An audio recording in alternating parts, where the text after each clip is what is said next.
Hi, I'm back again for another Christmas themed watercolor painting in our Christmas watercolor series.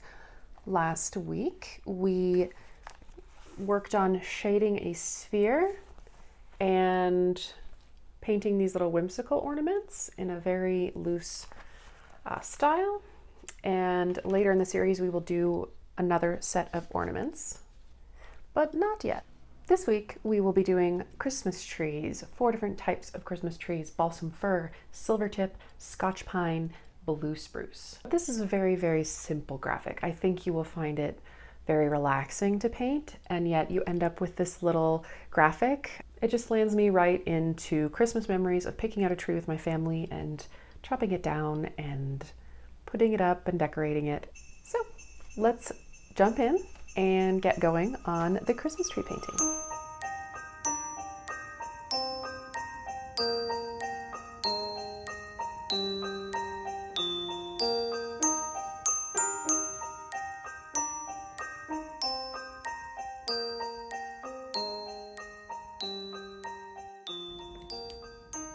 Here we are. I've got my cards set up in like a portrait orientation, and you could totally choose to do a horizontal or landscape orientation. You could draw these trees 4 in a row. I'm going to do 4, kind of making this little box here, and then what you see me doing is just making a tiny little point where I want each tree to begin. You don't need to do that, but I feel like if they're going to put the effort into drawing these trees, it might look a little funky later if one of them's totally not aligned or something, but I don't think it's a huge deal. So I'm using a Prismacolor Col-Erase, COL-Erase. It is a colored pencil that is erasable.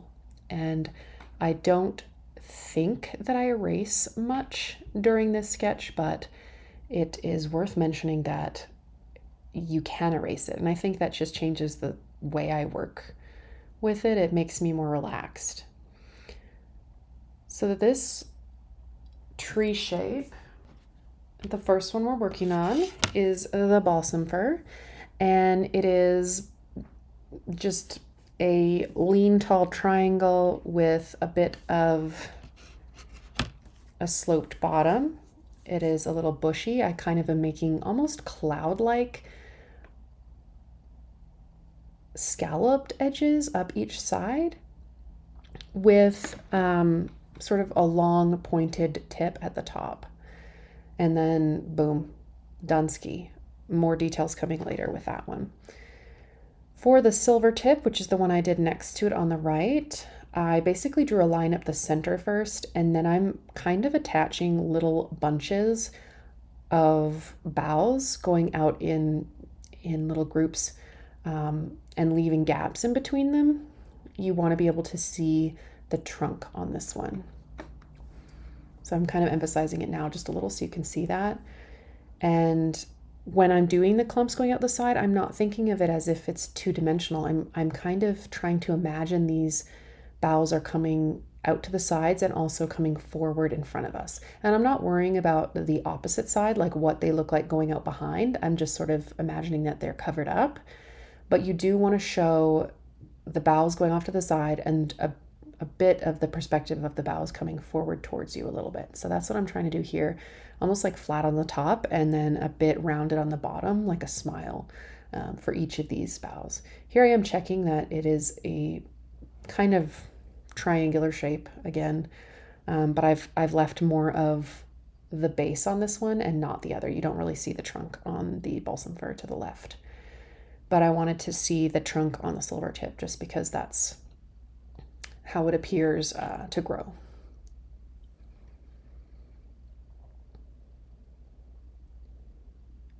Now I'm dropping right below the silver tip to work on the blue spruce, and the very first thing I'm doing is I'm getting that long pointed, I want to say triangular shape, but in this case it's very much a cone. It's rounded at the bottom like you would make the curve on the bottom of a cylinder or a glass. And this one is really fun, and you can kind of loosen up with this because it's just really clumpy. It's asymmetrical, so I actually made a point of not having the right side match the left. You just want to have kind of clumps going off to the side. It almost appears as if it's spiraling. So you could make, if you want some help breaking down the shape, you could make some diagonal clumps of boughs. So it kind of looks to me like on the left side they would be lower, and on the right side is, that angle is higher. So each bough is kind of going from bottom left to top right. Just makes that almost look like the tree is a spiral.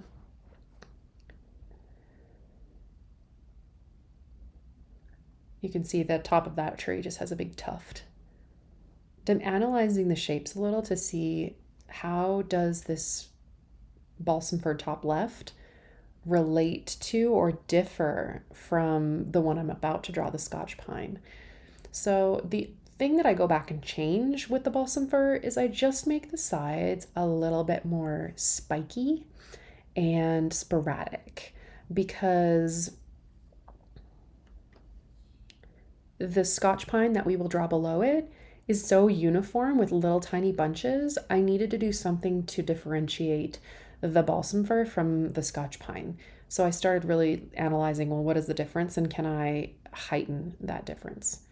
So with the Scotch pine, I think this is your easiest one to draw. It's literally a bushy triangle.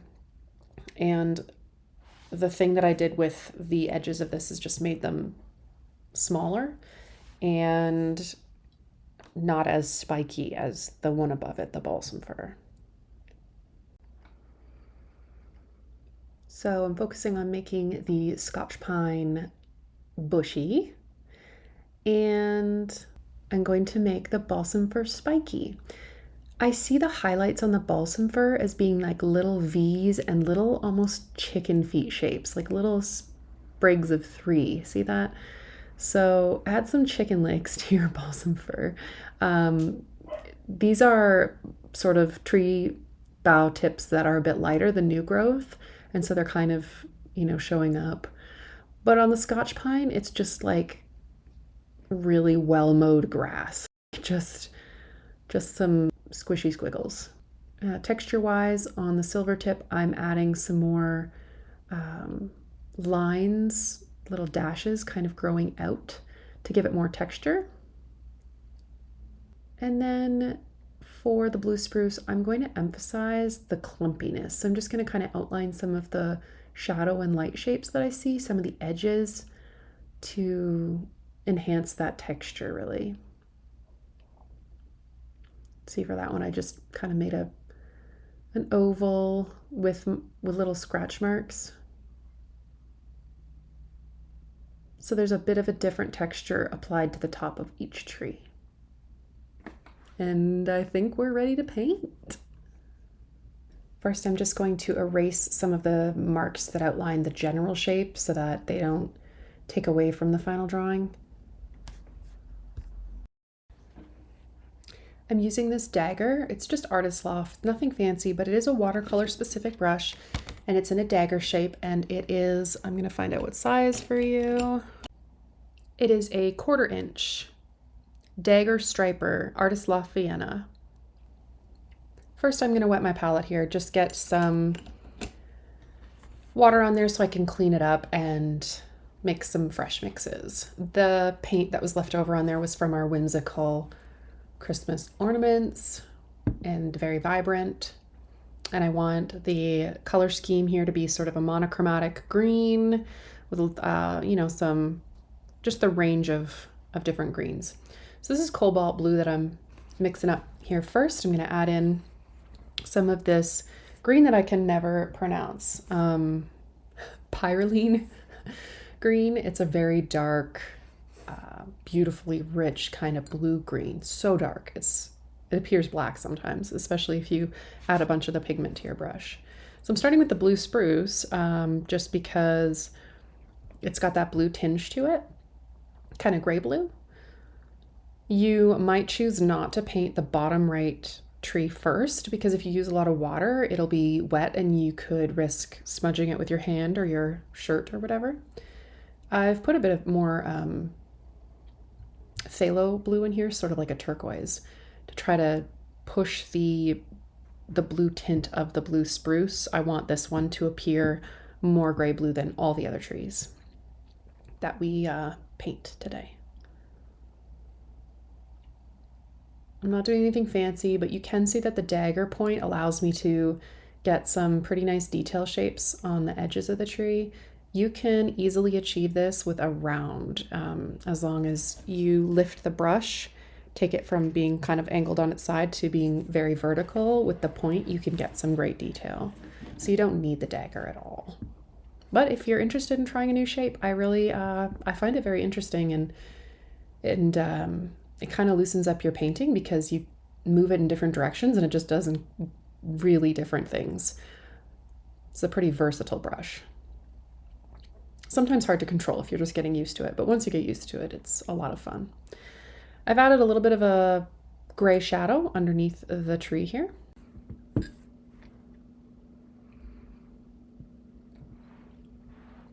You might want to make the bottom of your tree just a little bit darker, sort of implying that there's more shadow down there.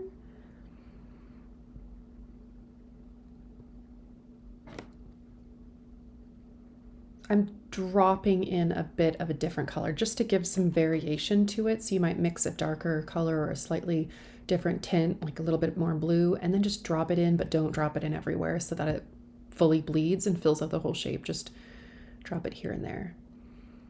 Now I'm mixing a sap green with the phthalo green and a little bit of lemon yellow to get a much warmer green, a lot less blue, a lot more leaning towards yellow. Even adding the cobalt there still keeps it a warmer green, especially that's the sap that I'm adding there, a very bright yellow green. Bit of the dark green just to make it a different value, but it's still warm. It's still leaning towards yellow. And I'm using the very tip of the brush to make this shape of the balsam fir very spiky. It's almost just like sketching, really. This is the best part. It feels like coloring.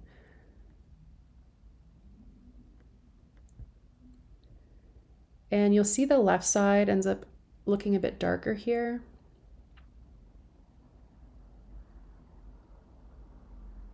Look at the tiny little stringy marks you can make with the dagger. Ooh, so much fun. One day I will buy a 1-inch dagger. I just haven't found one yet and bit and bullet and bought a nice quality one. They're kind of pricey. I'm dropping in some of the perylene green here.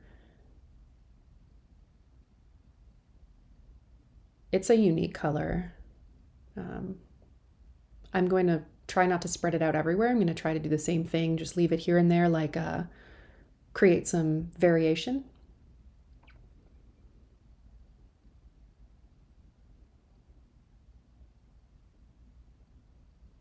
I'm sorry that that part of the palette is off the screen right now, but I basically added some of the burnt sienna, which is like a orangey brown color, bright orangey brown color, and that's going to be just a hint in there. It won't, I don't want it to take away from the overall green theme of this card, but I want the trunk of this silver tip to kind of be brown. And then mixed in a tiny bit more green to make the little bough clumps.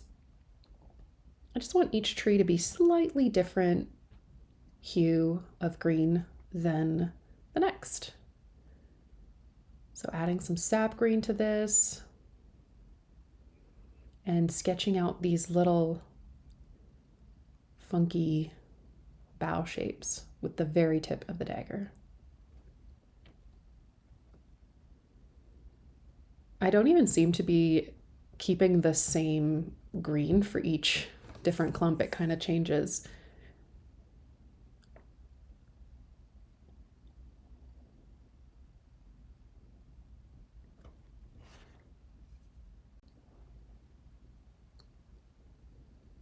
Now I'm going to drop in a couple of different, just a bit of shadow almost to the bottom here.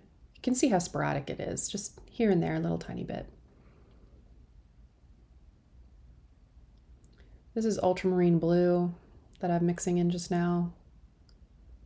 That'll always darken the value of whatever you're working with. It has a very dark value naturally.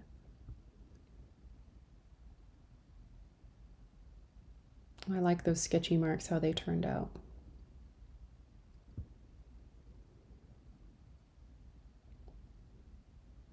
So jumping in with more sap green on the brush for the Scotch Pine bottom left. It is one solid shape. I'm okay with this looking like one solid filler. I'm using the point of the dagger to create the edge and make it a bit sharper than the other ones. I don't know what I'm trying to say here. But look at that, it's one shape. Ooh, okay. Mixing some phthalo green with the perylene and popping in some shadow bottom right. I don't really have similar, like I'm not thinking about this as a realistic scene with some, some similar light source. I've just added some brown to this to kind of tint the main body of this tree to be a bit more brown. But you can see if you really analyze like the top tree, the balsam fir on the left, top left, it almost looks like the shadows on the left, right? And then I'm doing the one right now with shadow kind of a bit more on the right.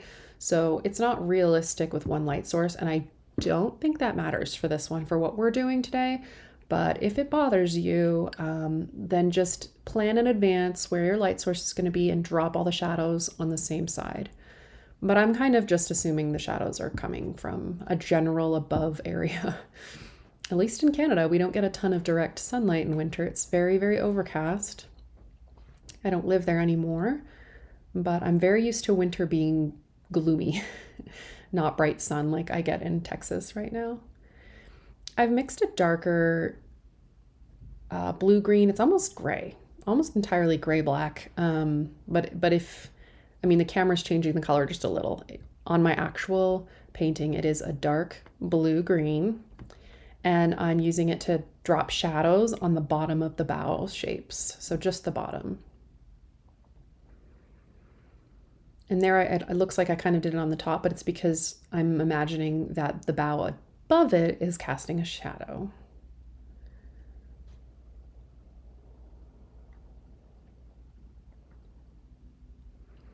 The gray that you see me dabbing on, it's the bottom center of my palette.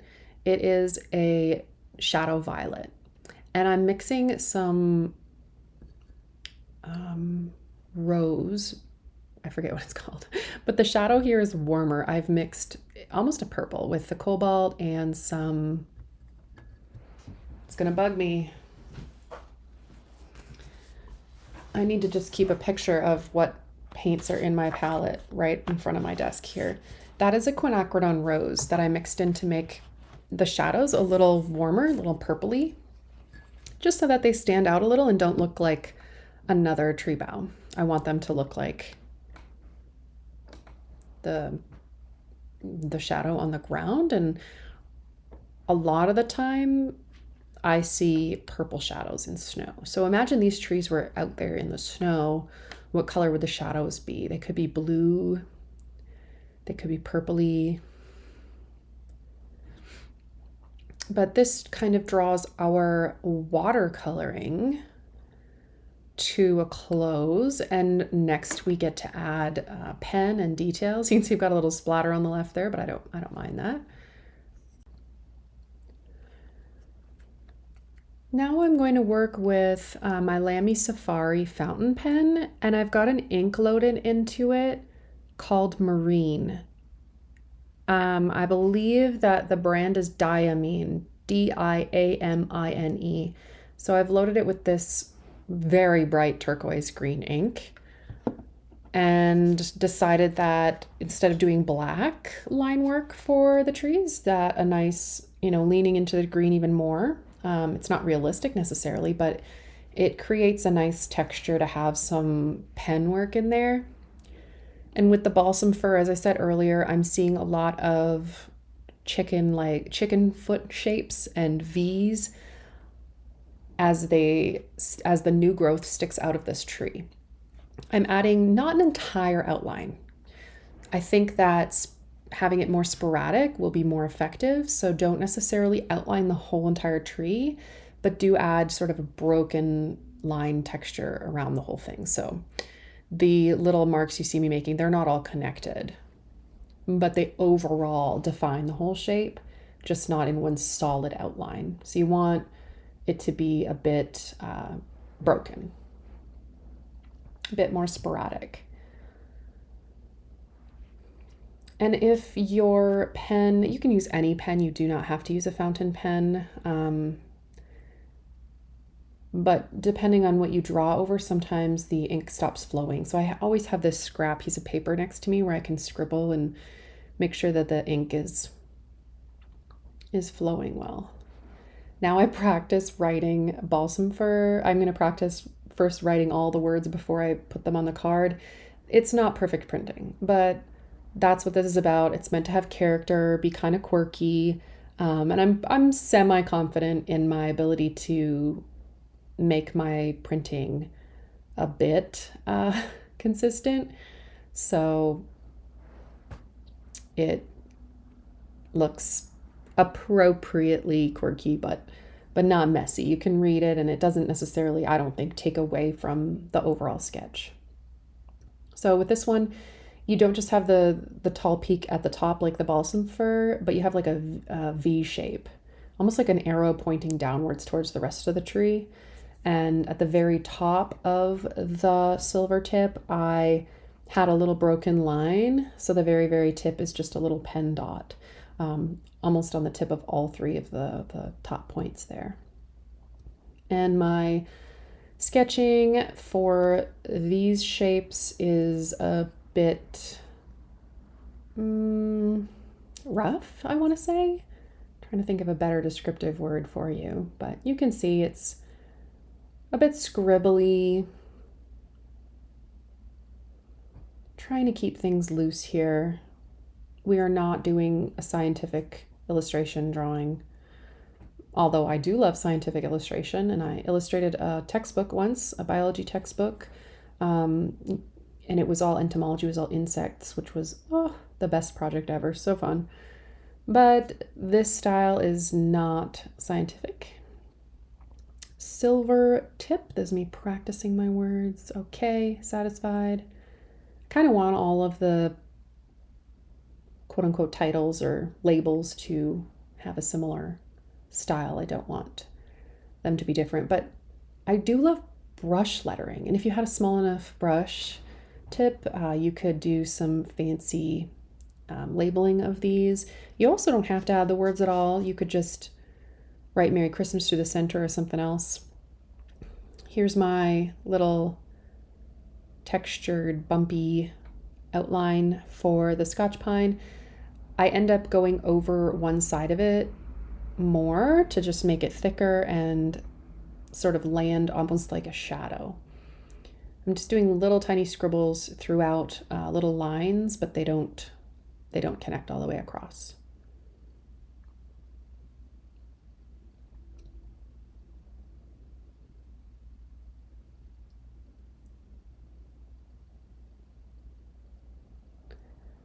A little bit more of a defined line on the bottom.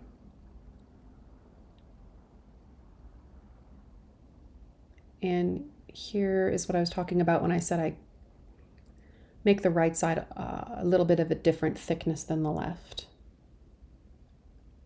because it seems to be like that's where the watercolor shadow sort of landed, was more on the right side. Here's our Scotch pine.